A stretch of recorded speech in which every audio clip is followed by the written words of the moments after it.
Assalamualaikum warahmatullahi wabarakatuh.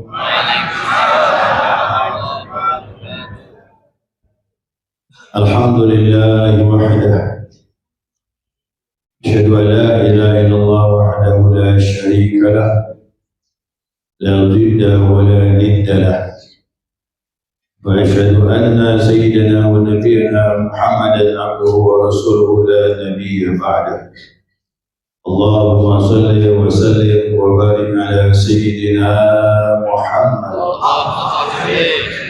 miftahi babi rahmatillah adada ma fi ilmillah salatan daimatan bidawami mulkillah wa ala alihi wa sahbihi wa man tabi'ahu. Subhanaka la ilma lana illa ma 'allamtana innaka antal alimul hakim. Allahumma dzakirna ma nasina wa 'allimna ma jahilna wa la haula wa la quwwata illa billah. Wa qala rabbuna tabaraka wa ta'ala a'udzu billahi samil 'alim minasy syaithanir rajim. Bismillahirrahmanirrahim. Rabbana wab'ats fihim rasulan minhum yatlu 'alaihim wa yu'allimuhumul kitaba wal hikmah wa yuzakkihim innaka antal azizul hakim. Wa qala jalla jalaluhu fil ayatil ukhra qul bi fadlillahi wa bi rahmatihi fa bidzalika falyafrahu wa khairum mimma yajma'un. Sadaqallahu alazim. Salam hormatan kepada ketua masjid, pengurus masjid, pengurus yayasan Masjid Darul Muttaqin serta jajarannya. Kemudian salam hormatan kepada tokoh agama, pemuka agama, para ustaz dan ustazah, para muallim dan muallimah, bapak-bapak haji, ibu-ibu hajah, guru qiraatul Quran, para imam, para khatib. Kemudian salam hormatan kepada tokoh masyarakat, pemuka masyarakat, ketua RW, ketua RT, kemudian rekan kami, ketua MD3N Benteng Surabaya, Bapak Dr. Elkira, kemudian ketua Majelis Ta'lim kami, Majelis Ta'lim Al-Jawahir, Bapak Haji Samsil, kemudian kepada seluruh jamaah, ikhwan dan akhwat pengamal zikir, dan sekaligus semua jamaah tanpa terkecuali yang hadir malam hari ini. Semoga semuanya dirahmati oleh Allah Subhanahu wa taala. Semoga semuanya dirahmati oleh Allah Subhanahu wa taala dengan berkah malam ini, yakni dua pertemuan kita, yakni maulid diiringi dengan manaqib insyaallah. Alhamdulillah, syukur kepada Allah Subhanahu wa taala atas limpah rahmatnya, hidayahnya, sehingga malam ini kita bersama-sama dapat hadir di rumah Allah ini, Masjid Darul Muttaqin. Ini masjid rumahnya orang-orang yang bertakwa. Namanya itu indah, Darul Muttaqin. Nah, semoga yang hadir di sini menjadi hamba yang bertakwa. Karena nama itu adalah doa, ya.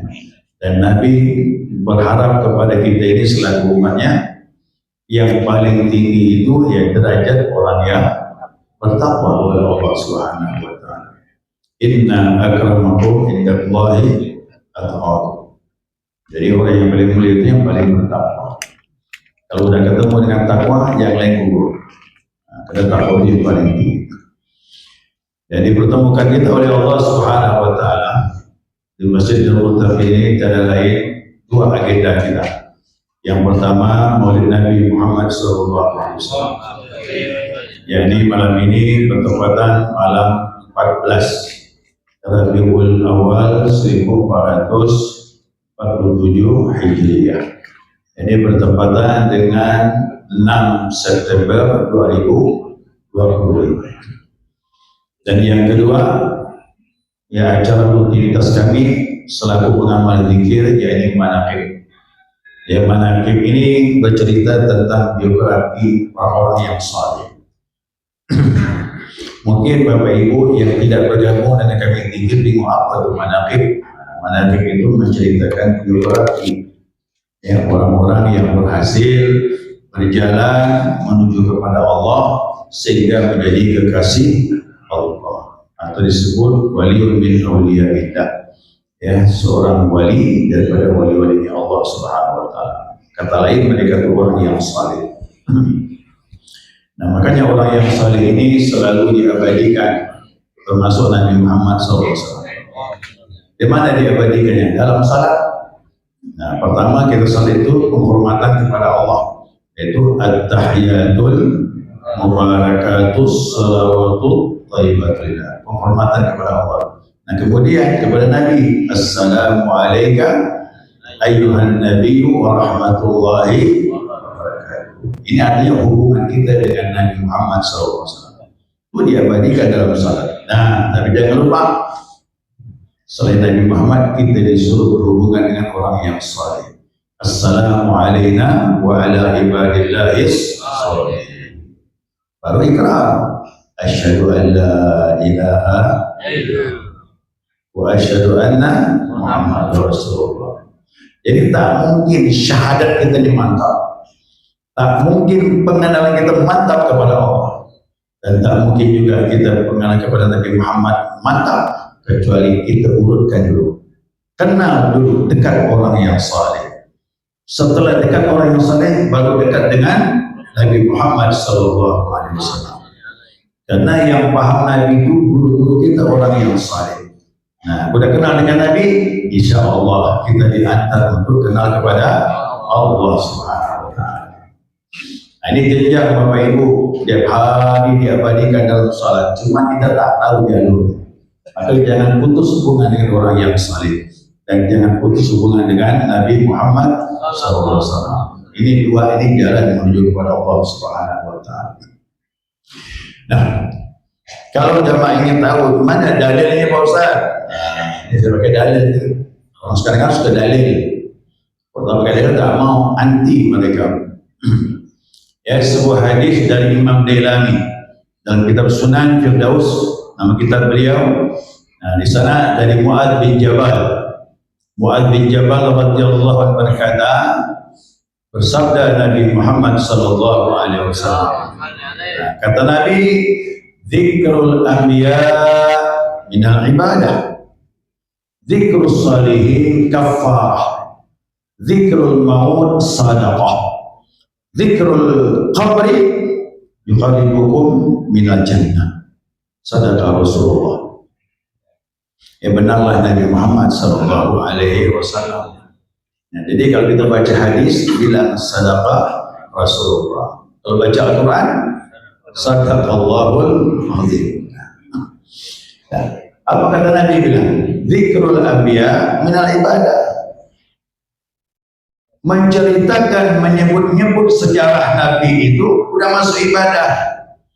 Jadi kalau orang bertanya mana dalil maulid, itu hadis itu jelas saja. Itu dalil maulid. Karena maulid ini bercerita tentang Nabi Muhammad SAW. Dari kelahiran, remaja, diutus, mukjizat Nabi, perjuangan Nabi, semuanya di mana-mana masjid maulid bercerita tentang Rasulullah SAW. Itulah kata Nabi, dzikrul anbiya minal ibadah. Tidak hanya Nabi Muhammad, bercerita tentang Nabi Musa, Nabi Harun, Nabi Shu'aib, Nabi Zakaria, Nabi Ibrahim. Semua para Nabi diceritakan masuk dalam ibadah. Berarti malam ini kita berkumpul sudah masuk dalam ibadah kita ini. Selain salat sudah masuk ibadah. Ya. Masuk yang kedua, dzikrus sholihin kafarah. Menyebut orang-orang yang saleh. Tadi mana ini? Disebutkan kisah Syekh Abdul Qadir Jailani. Kadang kita bercerita tentang guru-guru kita ini, ulama-ulama yang saleh. Nah, itu kafarah. Apa kafarah? Kafarah anil dzunub, sebagai penghapus dosa. Jadi malam ini dua dapat. Yang pertama udah ibadah bercerita tentang Nabi Muhammad, dan yang kedua menyebut bercerita orang yang saleh. Insyaallah dosa-dosa kita diampuni oleh Allah Subhanahu. Tidaklah kita bubar dari majlis ini melainkan dosa kita diampuni oleh Allah. Amin ya rabbal. Dosa mana ya Pak Ustaz? Dosa besar ke dosa kecil? Asalnya dosa kecil, tapi ingat kalau orang bertawasul pakai perantara orang yang saleh, apalagi bertawasul dengan Nabi Muhammad SAW, insyaallah dosa besar kita diampuni oleh Allah. Karena Allah kasih dengan orang ini. Ya, kalau Allah sudah kasih, insyaallah tak ada kemungkinan dosa-dosa kita diampuni oleh Allah Subhanahu wa taala. Baik, jamaah sekalian, jangan ragu lagi ya. Yang ketiga kata Nabi, zikrul maut sedekah. Ingat mati itu sedekah. Kenapa dikatakan sedekah? Sedekah ini orang ini berbagi kebaikan. Artinya apa? Orang ingat mati itu banyak kebaikannya. Ya, yang tadi malas ibadah jadi rajin ibadah. Karena ingat mati itu namanya kebaikan. Ya, banyak-banyak ingat mati kata Nabi. Insyaallah amal pun jadi baik. Nah, apalagi ingat kepada kubur, zikrul qabri, ingat kuburan, yuhabbirukum minal jannah, mendekatkan kau ke surganya Allah Subhanahu wa taala. Karena ingat kubur itu ingat azabnya, tapi ingat nikmatnya sama dengan nikmat di surganya Allah Subhanahu wa taala. Jadi ini semuanya bagus, cerita Nabi bagus, menceritakan orang yang saleh bagus, ingat mati bagus, ingat kubur. 4 saja ini sudah jadi dalil bagi kita malam ini kita berkumpul. Insyaallah mudah-mudahan Allah jadikan kita termasuk hamba-hamba yang saleh. Amin ya Allah. Ya, karena kita mencintakan orang yang saleh. Baik jamaah, saya ingin mengucapkan sebuah hadis Nabi Muhammad SAW dari Imam Ahmad. Ini berkaitan dengan Nabi Muhammad SAW. Imam Ahmad mengucapkan sebuah hadis, ya. Rasulullah SAW bersabda, kata Nabi, inni indallah la khatamun nabi. Aku ini di sisi Allah telah ditetapkan menjadi penutup Nabi. Khatamun Nabi, penutup. Jadi ingat, tidak ada lagi Nabi setelah Nabi Muhammad SAW. Kapan Nabi mulai ditetapkan sebagai penutup Nabi? Wa inna Adama lamunjadilun fi tinatihi. Adam masih berupa tanah. Sudah diciptakan belum? Masih berupa tanah. Berarti belum diciptakan Allah. Nabi Adam belum diciptakan oleh Allah Subhanahu wa taala. Aku sudah ditetapkan menjadi khatamun nabiyyin, penutup nabi.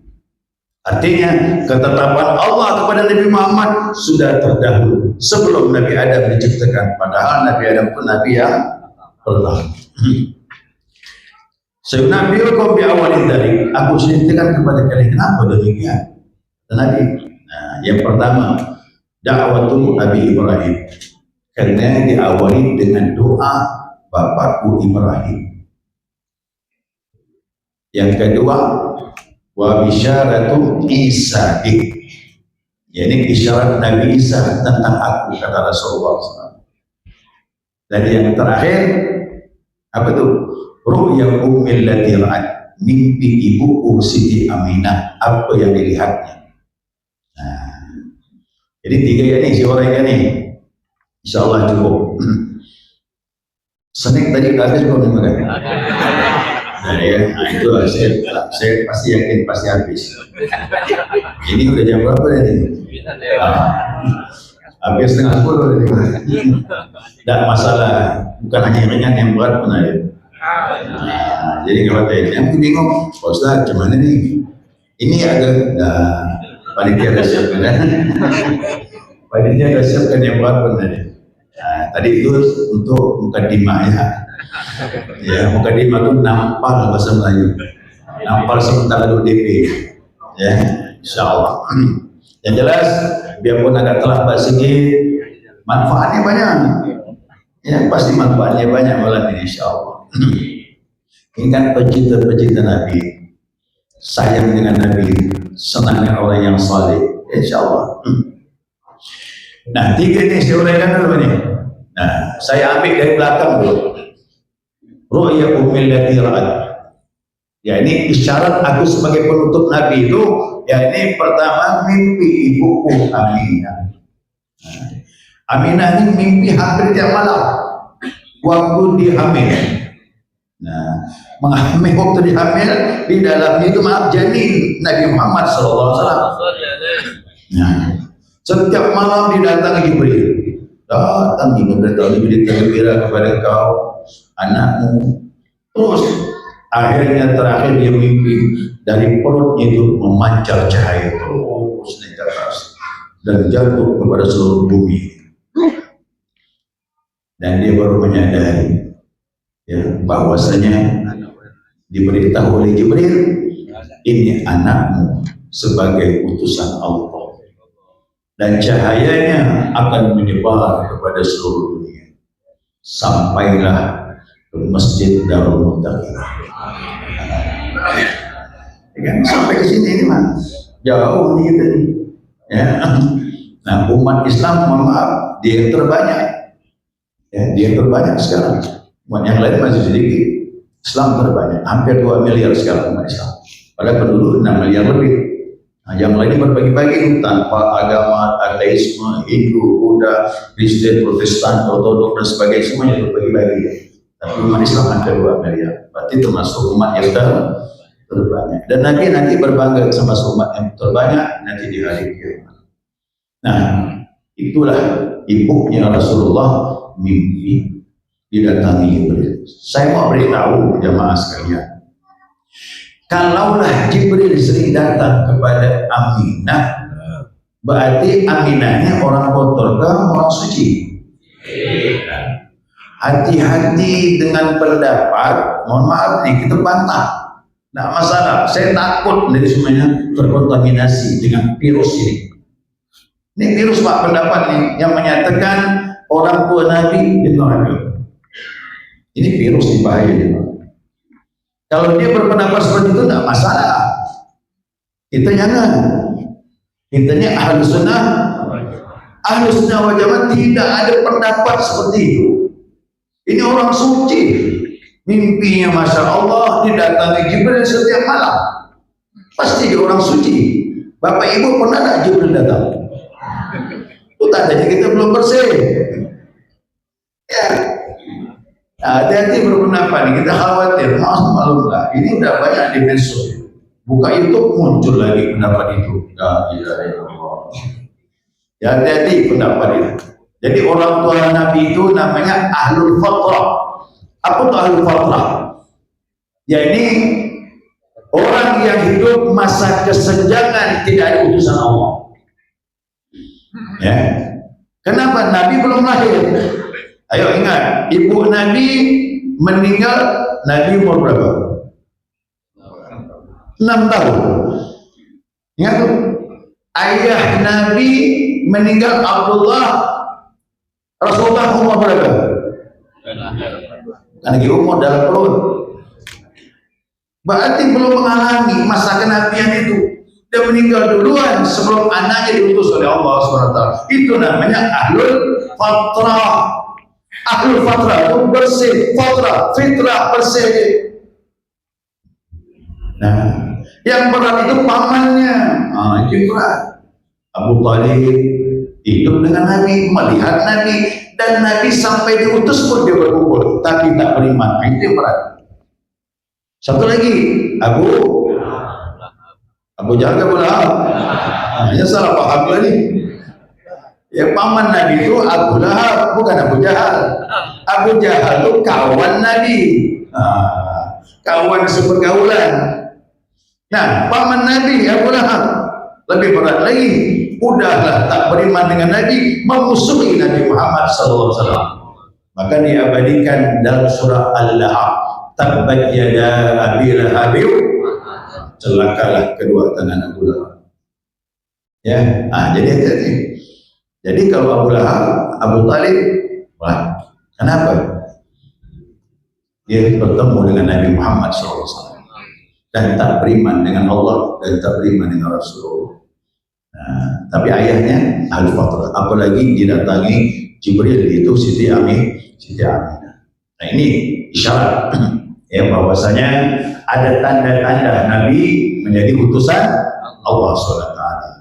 Yang kedua, isyarat Nabi Isa. Ya, bisyarat dia. Mubasyiran bi rasulin ya'ti min ba'di ismuhu Ahmad. Nabi Isa mengatakan kepada murid-muridnya, akan datang seorang rasul setelah aku, namanya Ahmad. Nama Ahmad itu nama lain Nabi Muhammad SAW.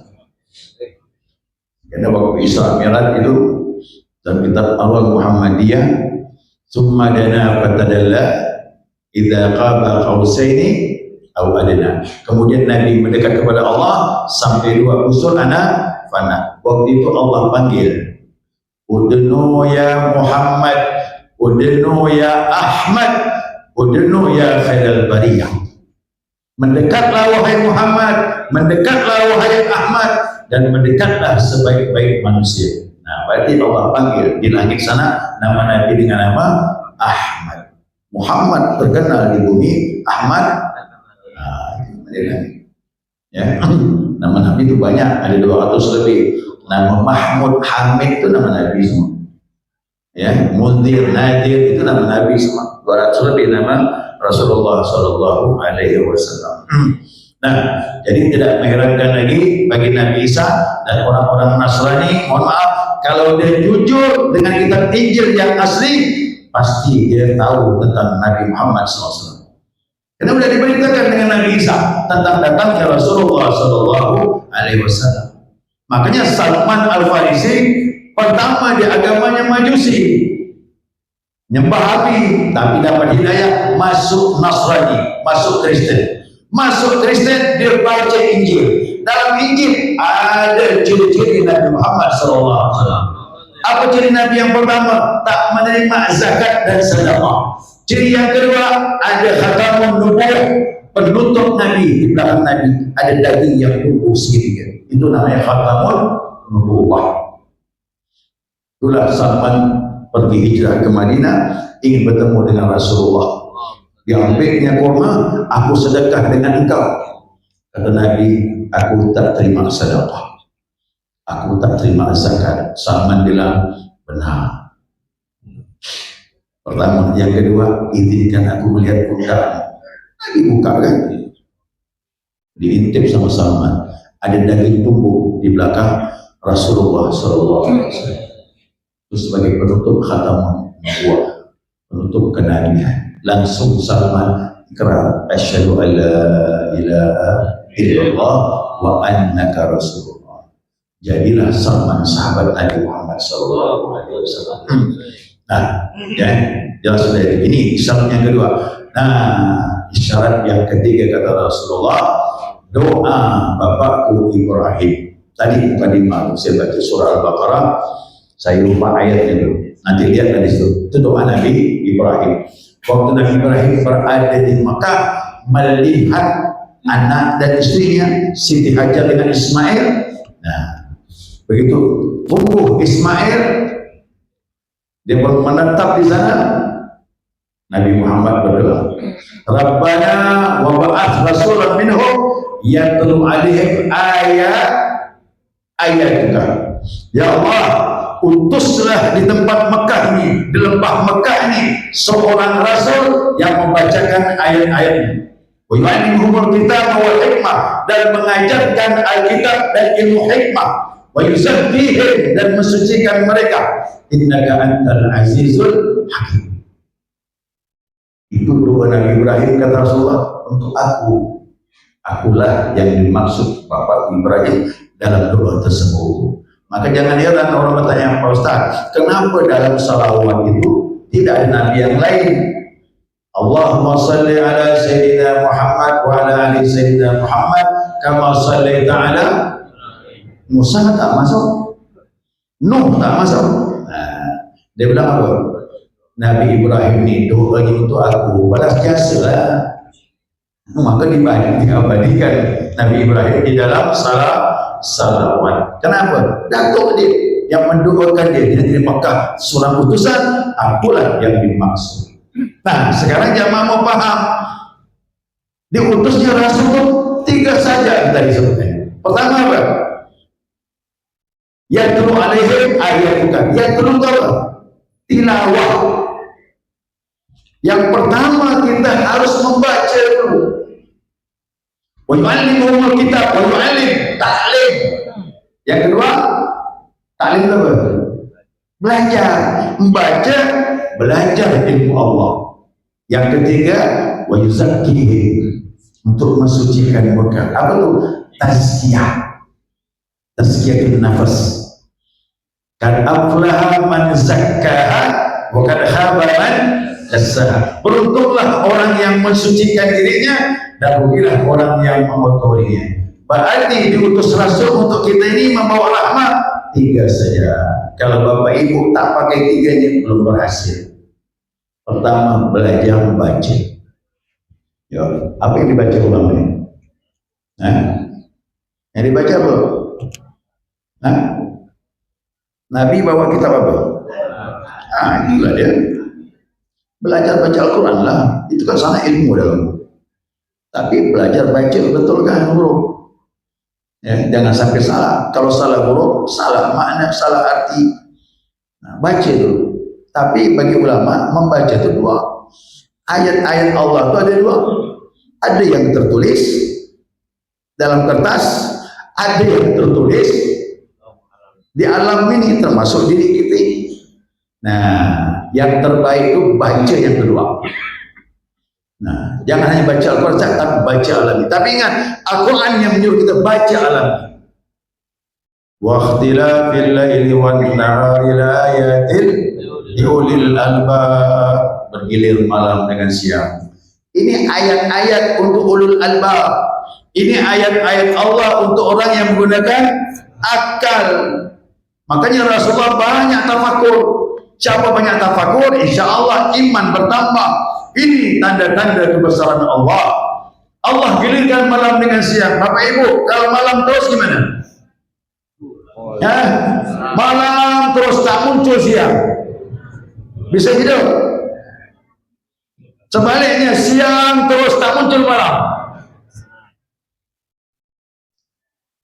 La ayatil liulil albab, gunakan akal. Ini Allah gilirkan siang dengan malam untuk kalian, kata Allah. Kalau malam terus kalian tak hidup, kalau siang terus kalian tak hidup, kata Allah SWT. Kenapa kita tak bersyukur kepada Allah? Ayat inilah yang menyebabkan Nabi Muhammad tersungkur. Nabi Muhammad sujud kepada Allah Subhanahu wa taala lantai basah. Sampai Aisyah menyatakan, apalagi kau tangiskan wahai kekasihku, kata Aisyah. Dosa kau telah diampunkan Allah semuanya. Malam ini turun ayat, kata Nabi. Aku tak mampu, kata semua. Inna fi khalqis samawati wal ardi wa ikhtilafil laili wan nahari laayatin liulil albab alladzina yadhkuruna Allah qiyaman wa qu'udan wa ala. Ujung-ujungnya zikir. Kalau orang menggunakan akal, ini tanda-tanda kebesaran Allah, akhirnya zikir. Wa bi anfusikum afala tubsirun. Pada dirimu, kenapa kau tak perhatikan, kata Allah. Ayo Bapak Ibu, kita ini mohon maaf, kalau ngurus makan, minum, ngurus anak, sampai tua mati, tak pernah tafakur tentang Allah. Ulaika kal an'am bal hum adall.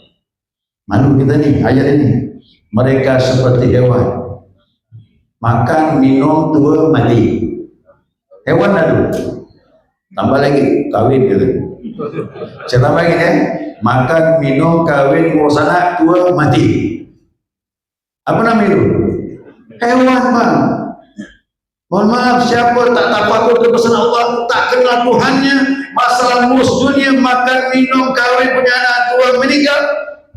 Ulaika kal an'am bal hum adall, bahkan lebih sesat dari Hina kita ini kok tak kenal Tuhan. Makanya ini ayat menyebabkan Nabi tak habis tidur. Kata Nabi bilang setelah dibaca sampai bawah, wail man qara'aha wa lam yatafakkar fiha. Celakalah orang yang membacanya, kata Nabi, tapi tak memikirkan maksud Allah. Betapa kita tak memikirkan kebesaran Allah. Hari-hari kita menghirup udara, lihat siang, lihat malam, tapi kita lupa dengan Tuhan. Ayat begini, kita baca ayat-ayat Allah Subhanahu wa Ta'ala. Ayo, kita baca Al-Quran, baca ayatnya, belajar cari ilmu. Bagaimana ilmu Allah begitu luasnya. Minimal kita belajar fikih, tauhid, apa lagi? Tasawuf, amalannya, ya, salat dan sebagainya, puasa Ramadan, kok dapat tambah dikit. Makanya masuk yang ketiga. Yang ketiga apa? Wa yuzakkihim, mereka mensucikan diri mereka. Mohon maaf nih, diri yang mana yang kita bersihkan? Luar ke dalam. Kalau luar nih pakai sabun, pergi kamar mandi, gosok gigi, pakai sabun, kepala, pakai sampo, selesai. Ini kan yang dimaksud Allah? Tidak, bukan ini yang dimaksud Allah. Allah bilang beruntung orang yang mensucikan apa tuh? Jiwanya. Makanya harus ada jalan pembersihan jiwa. Tidak ada jiwa yang paling bersih kecuali jiwa Nabi Muhammad SAW. Orang kalau jiwanya bersih, orangnya tenang hidup. Apapun yang terjadi, insya Allah bisa dia menghadapinya. Tidak ada manusia paling tenang kecuali Nabi kita Muhammad SAW. Nabi Muhammad rezeki banyak, tenang dia. Tak ada rezeki pas-pasan, tenang saja Nabi. Negeri aman, Nabi tenang. Banyak musuh, tenang Rasulullah SAW. Kenapa? Karena jiwanya bersih, nyambung dengan Allah Subhanahu wa Ta'ala. Kita juga begitu. Kalau jiwa kita bersih, hidup kita tenang. Tak harus banyak harta tenang, tak banyak pun tenang juga. Banyak masalah tenang, sedikit masalah. Tapi kalau hati gelisah, masalah kecil jadi besar. Apalagi masalah besar. Jadi mau dicari apa nih hidup nih? Kita mau lihat apa kita buat nih? Yang mana yang kita ikut Nabi Muhammad SAW? Kalau kita nak ikut, mohon maaf, kalau hanya pakaian bisa. Ini saya pakai apa nih? Gamis, ya kan? Ini pakai sal. Masih tak pakai imamah. Agak repot pakai imamah.